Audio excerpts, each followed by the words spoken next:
ગુજરાતમાં હવે સ્થાનિક સ્વરાજ્યની ચૂંટણીનું રાજકીય તાપમાન ધીમે ધીમે વધતું જઈ રહ્યું છે. રાજ્યભરમાં અંદાજે 10,000 જેટલી બેઠકો માટે મતદાન થવાનું છે અને ચૂંટણી પંચ દ્વારા એપ્રિલના પ્રથમ સપ્તાહમાં સમયપત્રકની જાહેર થવાની શક્યતાઓ છે. આ ચૂંટણી ફક્ત સ્થાનિક સ્તર સુધી મર્યાદિત નથી, પરંતુ તેને 2027ની વિધાનસભા ચૂંટણી માટે સેમીફાઇનલ તરીકે પણ જોવામાં આવી રહી છે. તો કઈ પાર્ટી કેવી તૈયારીમાં છે અને કોણ કેટલી મજબૂતીથી મેદાનમાં ઉતરી રહ્યું છે, આવો વિગતે વાત કરીએ આ અહેવાલમાં. નમસ્કાર, હું છું ચિરાગ વર્ષાબેન. આપ જોઈ રહ્યા છો સ્વમાન.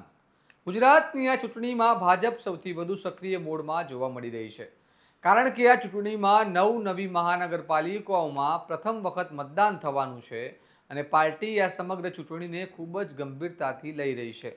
ભાજપે રાજ્યભરમાં નિરીક્ષકોનું નેટવર્ક ઊભું કર્યું છે, જે જિલ્લાઓ અને શહેરોમાં જઈને ગ્રાસરૂટ સ્તરે કાર્યકર સાથે સીધો સંપર્ક કરી રહ્યા છે અને સાથે સાથે જનતાનો મૂડ પણ પારખી રહ્યા છે.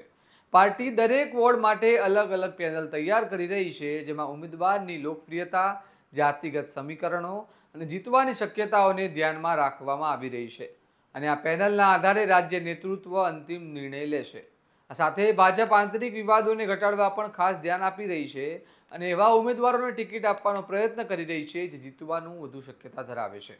માહિતી મુજબ 4 એપ્રિલ સુધી ઉમેદવારોની પસંદગી પ્રક્રિયા પૂર્ણ કરવામાં આવશે અને ત્યારબાદ અંતિમ યાદી જાહેર થવાની સંભાવના છે. આ વચ્ચે ઉમરેઠ પેટા ચૂંટણી પણ ભાજપ માટે મહત્વપૂર્ણ બની છે, જ્યાં 23 એપ્રિલે મતદાન થવાનું છે અને અહીં ભાજપે દિવંગત ધારાસભ્ય ગોવિંદ પરમારના પુત્ર હર્ષદ પરમારને ઉમેદવાર બનાવ્યા છે અને પૂર્વ મંત્રી પ્રદીપસિંહ જાડેજાને ચૂંટણી ઇન્ચાર્જ તરીકે જવાબદારી સોંપવામાં આવી છે.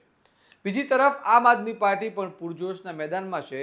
પાર્ટીએ જાહેરાત કરી છે કે તમામ 12,000 બેઠકો પર સ્વતંત્ર રીતે ચૂંટણી લડશે અને 400થી વધારે ઉમેદવારોની પ્રથમ યાદી તેમણે જાહેર કરી દીધી છે. આ યાદીમાં 155 મહાનગરપાલિકા, 108 જિલ્લા પંચાયત, 142 તાલુકા પંચાયત અને 50 નગરપાલિકાના ઉમેદવારોનો સમાવેશ થાય છે. પાર્ટીના રાષ્ટ્રીય સંયોજક અરવિંદ કેજરીવાલ અને પંજાબના મુખ્યમંત્રી ભગવત માન પણ ગુજરાતના પ્રવાસે આવી ગયા છે.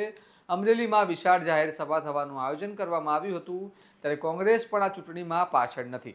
પાર્ટીએ ભાજપ સામે ભાજપા નામને ચાર્જશીટ જાહેર કરીને રસ્તા, ગટર, શહેરી આયોજન અને આરોગ્ય સેવાઓ જેવા મુદ્દાઓ પર સવાલ ઉઠાવ્યો છે અને ઉમેદવારોની પસંદગી પ્રક્રિયા પણ શરૂ કરી દીધી છે.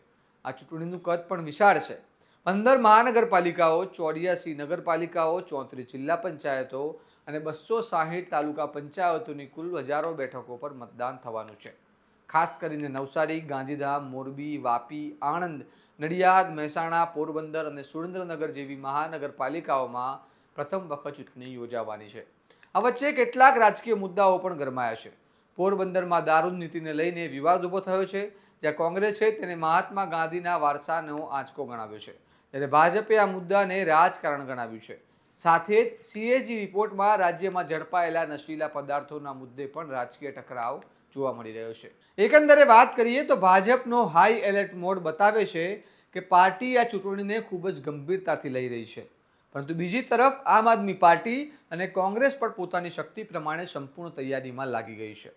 હવે જોવાનું રહ્યું કે આ ત્રિપાંખિયા જંગમાં કોણ કેટલો પ્રભાવ પાડી શકે છે અને શું આ ચૂંટણી 2027 માટેનો માર્ગ નક્કી કરશે. આ મામલે તમારું શું મંતવ્ય છે, અમને કમેન્ટ બોક્સમાં જરૂર જણાવો અને આવા જ વિશ્લેષણાત્મક અહેવાલ માટે સ્વમાનની ચેનલને લાઇક, શેર અને સબસ્ક્રાઇબ કરવાનું ભૂલતા નહીં. નમસ્કાર.